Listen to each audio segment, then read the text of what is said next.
I know that the red velvet everything trend is long over, but you have to admit it. Red velvet cupcakes are pretty damn perfect for Valentine's. I'll confess that they're nowhere near the top of my favorite bakes list, but they are fun to make and they look pretty cool.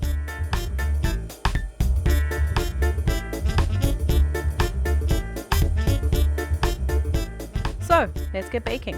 Okay, first thing. Line 2 muffin tins with paper liners.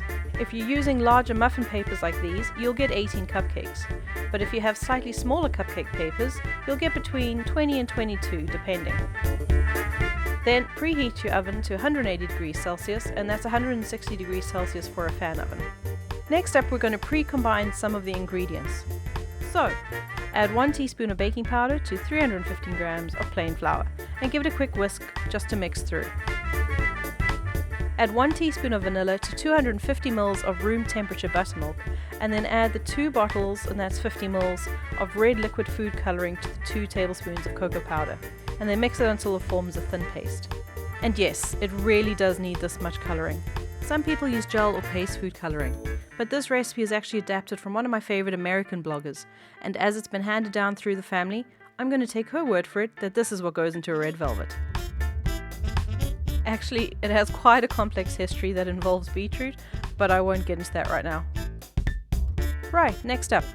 Throw the softened 115 grams of unsalted butter into your mixing bowl and start beating.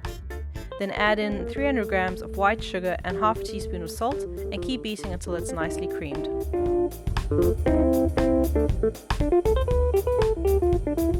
Now you're going to add 1 large egg, always at room temperature, and beat it for a good 3 minutes or so.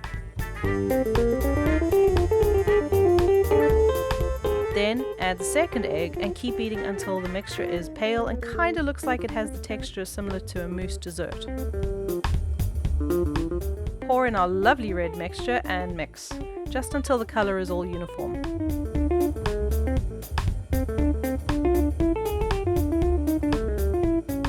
Next in the traditional creaming method is to add the dry and liquid ingredients in stages.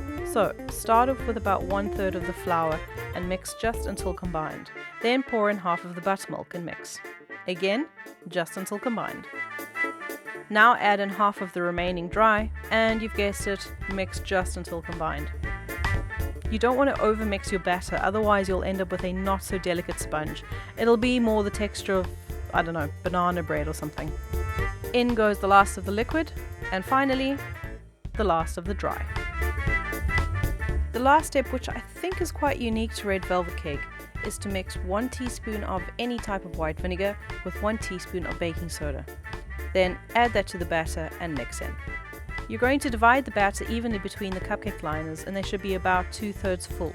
I use an ice cream type scoop that's actually meant for cookie dough portioning, and each cupcake gets 1.5 scoops of batter, which works out quite nicely.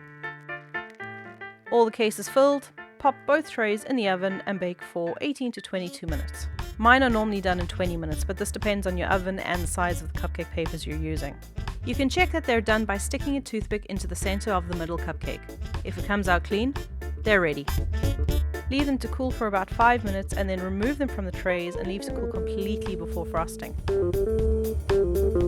Red velvet cake is traditionally frosted with a roux frosting, which is actually made with flour, milk and sugar and whatnot. But for these, I've gone with the popular modern alternative, cream cheese frosting. Beat 115 grams of unsalted butter until smooth, and then add 460 grams of chilled full-fat cream cheese. It must be full fat, otherwise it won't whisk up and thicken nicely. Once those are mixed, add 190 grams of icing sugar. Start off mixing on really low speed so you don't have sugar flying all over the place. Once it's mostly mixed in, increase the speed and whisk away. It may look a little soupy and thin to start with, but it will thicken up. Just keep whisking on high speed until it does. Now you're going to add 1 teaspoon of vanilla extract and then whisk that in. I actually like using vanilla bean paste. It has a lovely flavor, and I like seeing those minute little vanilla seed specks in the frosting. All that's left to do is to frost your cupcakes. You can go old school and spread the frosting on with a knife or a spatula, or use a piping bag fitted with any large decorating tip you like. Personally, I like the look of a plain tip for these cupcakes. Decorate with some sprinkles if you like, and that's it. You can find the full written recipe on my blog, that's mandymortimer.com, and I have the measurements there in metric, imperial and cups. I hope your Valentine enjoys these cupcakes. Or maybe not.